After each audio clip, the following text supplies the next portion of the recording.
Hello and welcome to Rando Rob. Each week on Rando Rob, I'll be showing and discussing one item from my large collection of collections. New shows appear every Monday, and throughout the week, I'll be adding older episodes of Rando Rob that were previously only available to my Patreon subscribers. You can watch episodes of Rando Rob on YouTube at youtube.com/Rob O'Hara. Just look for the Rando Rob playlist. Audio versions of the show are available on my website at podcast.robohara.com or through iTunes. Just search for Rando Rob. Thanks for watching or listening, and I hope you enjoy this vintage episode of Rando Rob.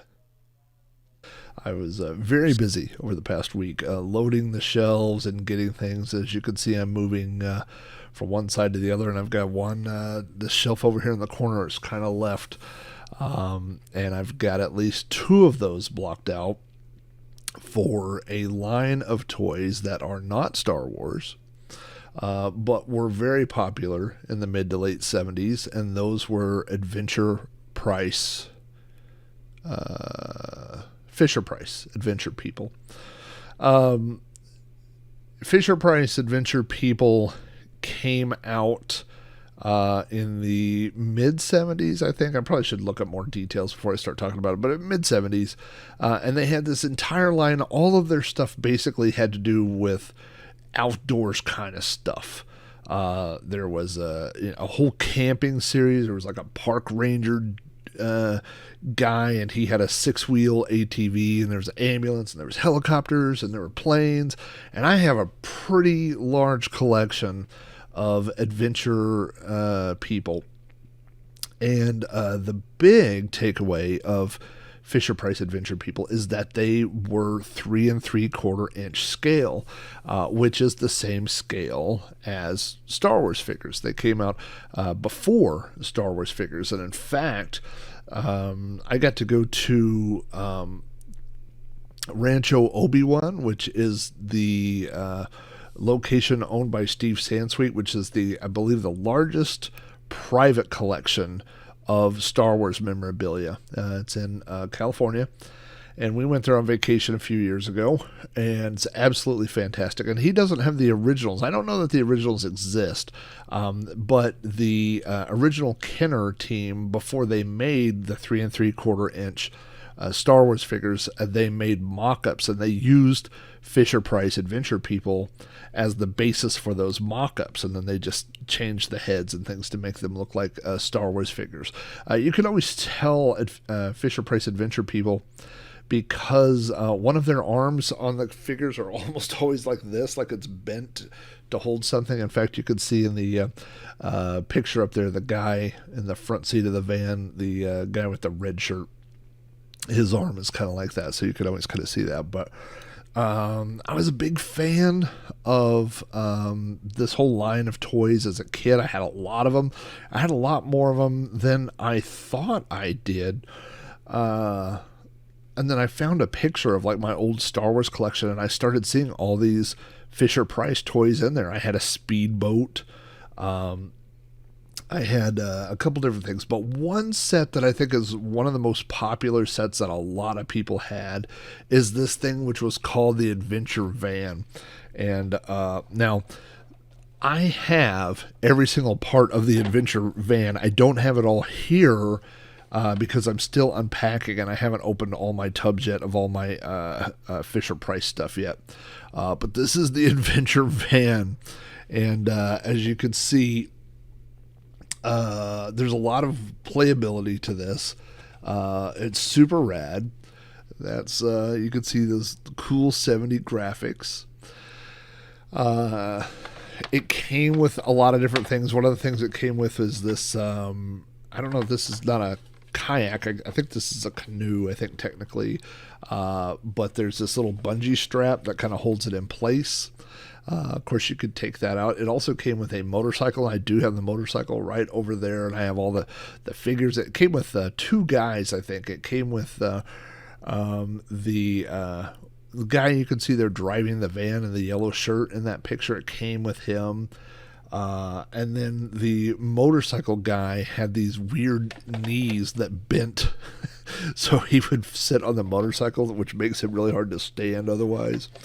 But yeah, so, and one of the things is in the front, there's no glass. There was never any glass here, so you could put people, get the guys to fit down in there and kind of turn their heads, whatever you wanted to do. Um, this is not the only van that they sold. There's also a TV news van, which is blue. And I don't know if I think I have that one. I can't remember. But you get this really cool window on the side. I mean, boy, if you had a window in a van really that size, that'd be expensive. Um, and then one of the coolest parts of the van, of course, is this door, which opened up like this. Now, if this were on the ground, it would stop right there. But you can see it doubles as a ramp. And so you could get the motorcycle and pull it into the van and just kind of toss it back there. In that picture up there, they've got it hanging off the side. But normally you would just store the motorcycle in the back of this van. And then that just kind of closes up there and snaps into place. I have tons of memories of Fisher Price Adventure People, all the play sets. Like I said, I had the race car. There's like a Indy car. I had the race car. I have them all still. Like I said, a lot of them are replacements. Some of them aren't. I have the speedboat, which I still had. This is the one that I had as a kid. I mean, I got this in the mid to late 70s and still have it. There's even some kind of a little, not too much, but just a minor bit of detail on the bottom there you can see for like a kind of a car undercarriage. But the greatest thing for me and the biggest memory that I have of this van specifically, and a lot of the toys, is that, again, they were the same scale as Star Wars action figures. And so it's kind of a joke, but it's true. I tell it like a joke, but it is true. That I remember putting Han Solo and Chewbacca in that van. And, to me, I was like, well, when they were done smuggling and doing whatever they were doing, riding around the Millennium Falcon, they would go on vacation. They would take a break and go camping. Han and Chewie out in the woods hanging out, and they would take the van and they would, everybody gets a vacation, right? And so I did a lot of that.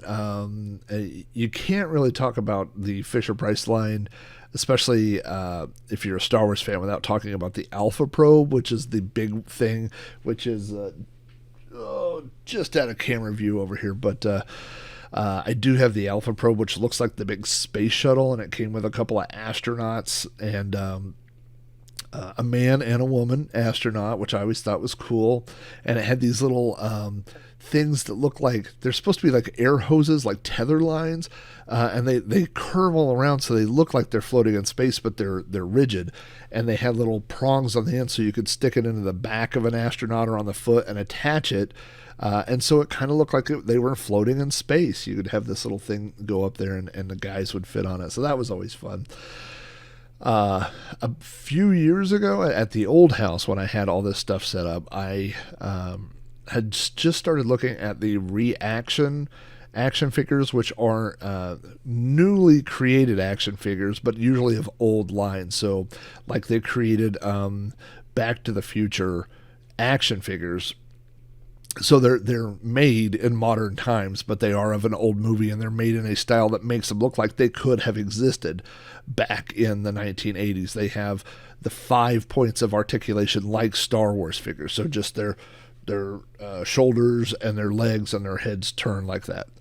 But anyway, in the reaction, they released a line of Twilight Zone figures, and one of the figures they released was, and all the Twilight Zone figures are done in black and white, which is really cool. They look like, they're straight from the old television show. And one of the figures they released was the Thing on the Wing, which is the famous episode where William Shatner is afraid to fly, and he looks out the window and he sees the gremlin on the wing that is tearing up the wing of the airplane. So anyway, I got the figure of that monster, and I put it on the wing of the space shuttle, of the Alpha Probe. So I've got the astronauts where they're working, and one of the astronauts is kind of looking over, and the monster's on the wing tearing out. It's a detail that nobody would ever see. Nobody's ever going to see it in the background of one of these videos, and nobody coming over would ever notice it. But when I see it, it makes me laugh. A lot of my life is doing things that just make me laugh, which is okay. But anyway, so as I was going through and setting up stuff, I will tell you a quick story. I have been bringing in tubs and tubs of toys and Star Wars collectibles and spending free time putting them on shelves, like in between meetings or in evenings or just different random times. Just I'll walk through and I'll set things up.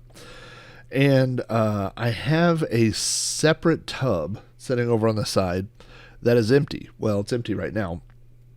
And what I've been doing is when I find things that I don't want anymore, I toss them over there. Now, there's been a lot of Star Wars stuff. And I looked on eBay, and a lot of these things you could sell for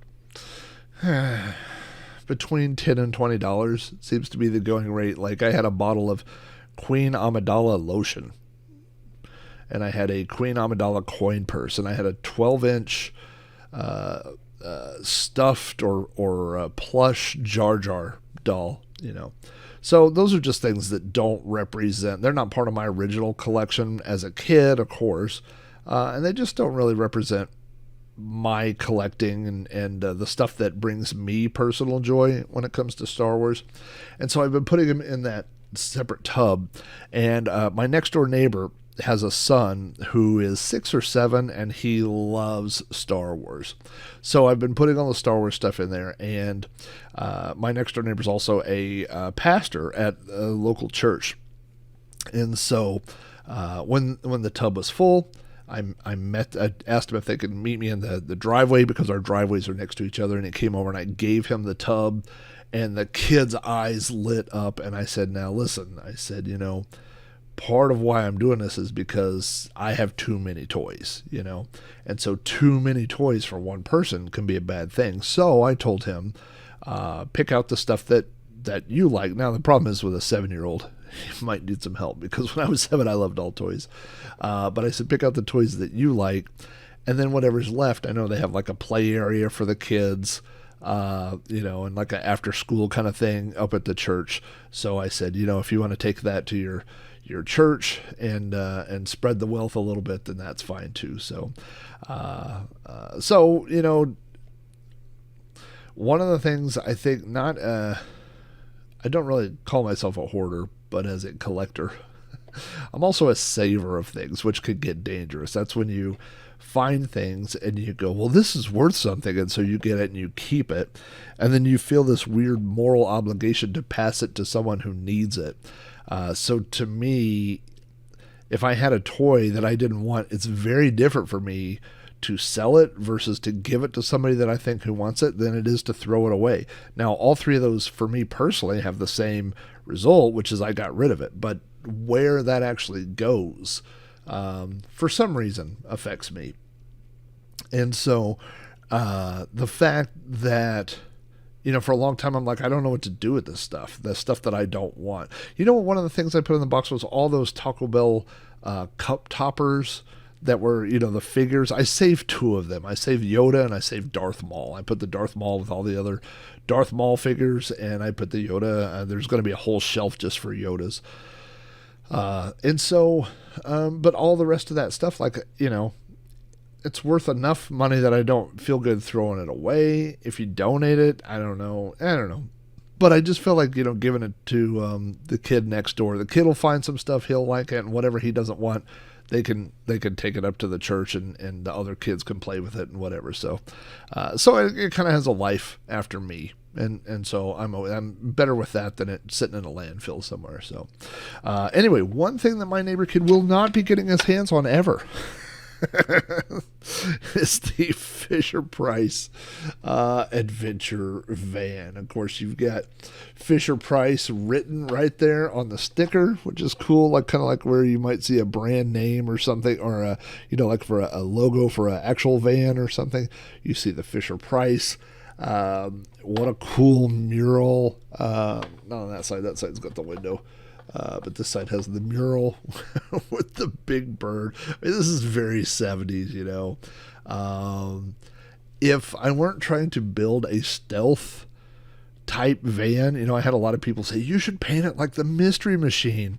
And that would be kind of funny, but a lot of people have done it. And then other people say, oh, you should make it like the A-Team van, which again, a lot of people have done. But I haven't seen, I haven't gone and looked, but I haven't seen it pop up an actual full-size van painted like this.